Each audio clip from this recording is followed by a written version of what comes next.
ಈ ಜಾಗ ರಾಮಾಯಣಕ್ಕೆ ಅತ್ಯಂತ ಹೊಂದ್ಕೊಂಡಿರುವ ಜಾಗ ಆದರೂ ಕೂಡ, ಹಾಗೆ ರಾಮಾಯಣದಲ್ಲಿ ಪ್ರಸ್ತಾಪ ಆಗಿರೋ ಜಾಗ ಆದರೂ ಕೂಡ ಬಹುತೇಕರಿಗೆ ಈ ಸ್ಥಳದ ಪುರಾಣದ ಬಗ್ಗೆ ಸಂಪೂರ್ಣ ಮಾಹಿತಿ ಇಲ್ಲ. ಇದನ್ನು ತಿಳಿಸ್ಕೊಡ್ಲಿಕ್ಕೆ ಈ ಜಾಗದಲ್ಲಿ ರಾಮನ ಅನುಗ್ರಹಕ್ಕೆ ಪಾತ್ರರಾಗಿರುವ ಹಾಗೆ ರಾಮನ ಪೂಜೆಯನ್ನು ಸಲ್ಲಿಕೆ ಮಾಡ್ತಾ ಇರುವ ಪಂಡಿತರು ನಮ್ಮ ಜೊತೆಯಲ್ಲಿದ್ದಾರೆ. ಮಾತನಾಡಿಸೋಣ. पंडित जी नमस्कार। जय सिया राम।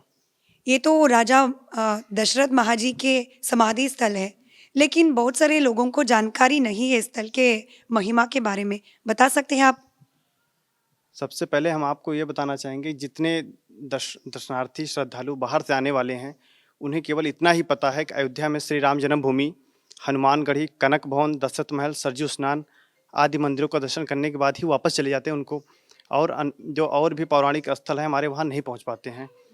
तो यह स्कंद पुराण के अनुसार हमारी अयोध्या की जो शास्त्रीय सीमा है एक मत्स्य आकार में है। किसी मछली को पूरब पश्चिम दिशा में रख दिया जाए तो मछली का जो मुख वाला हिस्सा है वो है गुप्तार घाट, जहाँ से श्री राम जी परम धाम को गए। वो भी एक हरी है, गुप्त हरी। हृदय क्षेत्र आज अयोध्या शहर में जितने पौराणिक तीर्थ स्थल हैं वह हृदय क्षेत्र है। और मछली का जो पूँछ वाला हिस्सा है, जहाँ इस समय सब खड़े हुए हैं, जहाँ पे महाराज दशरथ जी का दाह संस्कार किया गया है, वो पूँछ वाला हिस्सा है। मछली के दोनों पर होते हैं, एक नंदीग्राम भरत कुंड जहाँ पे भरत जी ने तपस्या किया था, दूसरा मख भूमि जहाँ पे महाराज दशरथ जी ने पुत्र प्राप्ति के लिए यज्ञ किया था। ये हमारे यहाँ के 84 कोस में फैली हुई ये हमारी अयोध्या है, जो केवल शहर को ही अयोध्या इस समय जान रहे हैं। अब बात आती है कि चक्रवर्ती महाराज दशरथ जी का महल शहर में था, वैसी पास में सरजू मैया थी, लेकिन उतनी दूर से यहाँ महाराज जी का दाह संस्कार क्यों किया गया, ये कारण है, ये प्रश्न है। तो इसका सबसे बड़ा कारण ये था कि जिस समय महाराज दशरथ जी का शरीर छूटा है, राम जी, लक्ष्मण जी, माता सीता जी वनवास से चली गई थी, भरत जी और शत्रुघ्न जी भी उस समय ननिहाल में थे। वशिष्ठ जी के द्वारा दूत भेज के उन्हें बुलाया गया, लेकिन ये सूचना नहीं दी गई कि महाराज जी अब नहीं रहे, अति शीघ्र आवें, ऐसी सूचना दी गई।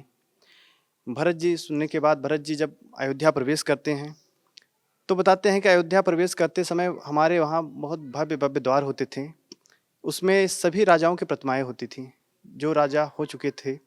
वहीं पे चक्रवर्ती महाराज दशरथ जी की भी प्रतिमा देखते हैं तो भरत जी देखते ही मन विचलित हो जाता है। देखने के बाद वशिष्ठ जी समझाते हैं, कहते हैं जो हो गया है वो हो गया, अब आगे का जो कार्य है वो आप करिए। तो भरत जी कहते हैं हमारे पिताजी का अंतिम संस्कार, चक्रवर्ती महाराज दशरथ जी का अंतिम संस्कार ऐसे स्थान पर किया जाए जहाँ किसी अन्य का दाह संस्कार ना किया गया हो। इसलिए वशिष्ठ जी के नेतृत्व में शोधकर्ता, आचार्य, विद्वान इस कार्य में लग गए कि वह सबसे पवित्र भूमि कौन सी है जहाँ पे महाराज दशरथ जी का दाह संस्कार किया जा सके, क्योंकि ये तो पता नहीं था कि बिल्हरी घाट पर ही सबसे पवित्र भूमि है, वहाँ पे महाराज का दाह संस्कार किया जा सकता है।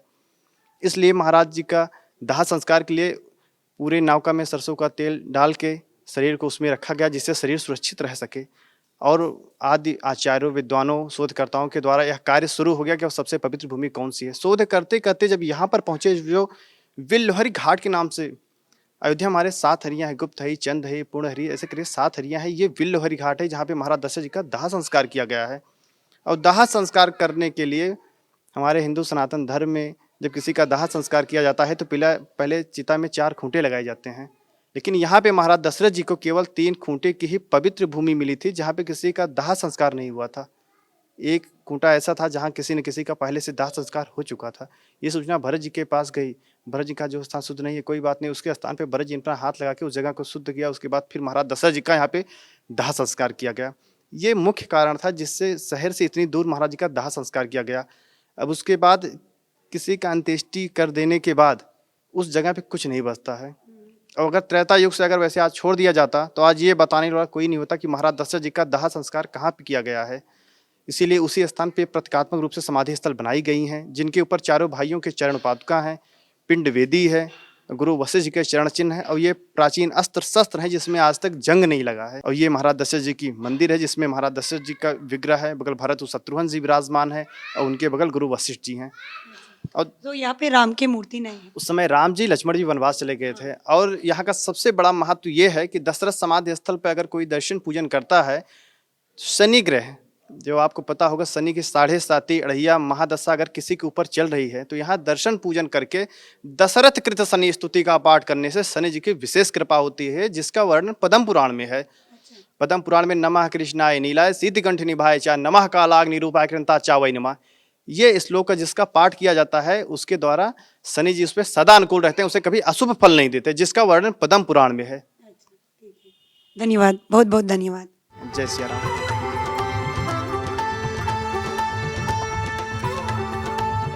ವಿಶೇಷವಾಗಿ ನಾವೀಗ ಗಮನಿಸ್ತಾ ಇರುವ ಪುಸ್ತಕ ಪದ್ಮ ಪುರಾಣ. ಈ ಪದ್ಮ ಪುರಾಣದಲ್ಲಿ ಈ ಕ್ಷೇತ್ರದಲ್ಲಿರುವ ಶನಿ ಮಹಾತ್ಮನ ಉಲ್ಲೇಖ ಇದೆ. ಏನು ಹೇಳುತ್ತೆ ಈ ಪದ್ಮ ಪುರಾಣ ಅಂತಂದರೆ, ಇಲ್ಲಿರುವ ಶನಿ ಮಹಾತ್ಮ, ಅದರಲ್ಲೂ ದಶರಥ ಮಹಾರಾಜನ ಸಮಾಧಿ ಇರುವಂತಹ ಜಾಗದಲ್ಲಿ ಸ್ಥಾಪನೆಯಾಗಿರುವ ಶನಿ ಮಹಾತ್ಮ ಕಣ್ಣನ್ನು ಮುಚ್ಚಿರುವ ಸ್ಥಿತಿಯಲ್ಲಿದ್ದಾನೆ. ಈತನ ದರ್ಶನ ಮಾತ್ರದಿಂದ ಪ್ರತಿಯೊಬ್ಬರಿಗೂ ಕೂಡ ಏನು ಜೀವನದಲ್ಲಿ ಸಾಡೆ ಸಾತಿ ಅಂತ ಹೇಳಿ ಕರೆಯಲಾಗತ್ತೆ, ಶನಿ ದೋಷ ಅಂತ ಹೇಳಿ ಕರೆಯಲಾಗತ್ತೆ.